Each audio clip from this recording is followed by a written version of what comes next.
Ayan, sige.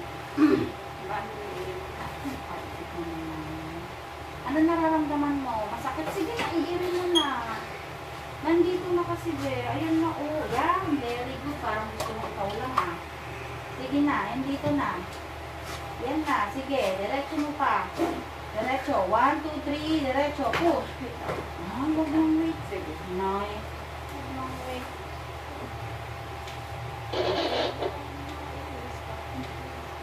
Pamilis ka nga kasi yung isa. Yung nakalasan mo. Ha? Apat na oras ka? Pero mabilis niya ito ang magandang parin.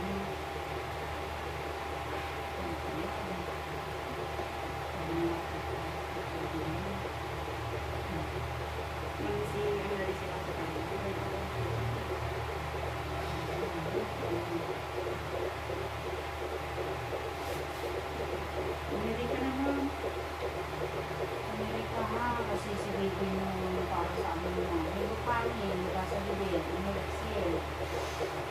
Ano, isipin mo. Isipin mo yung baby mo kaya. Hindi mo pag nalilipot. Hindi na, saktos na lang to. Huwag ka na malikot.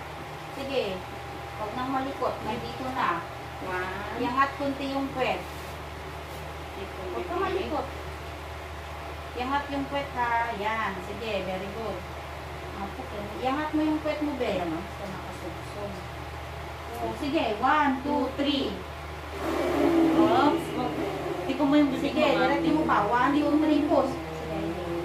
Yan. Ay, hindi ganon. Si ate mo lang ay di umiiri para sa'yo. Ikaw din. Huwag ka nga pa pumalikot. Pumalikot ka. Huwag ganon. Ikaw din. Huwag mo palabasin sa ilong mo, ibibig mo yung hangin. Hindi talaga lalabas si baby mo. Walang ganon. Sige, inhale, exhale. Higop hangin, buka sa bibig. I-ano mo be kasi nandito na siya.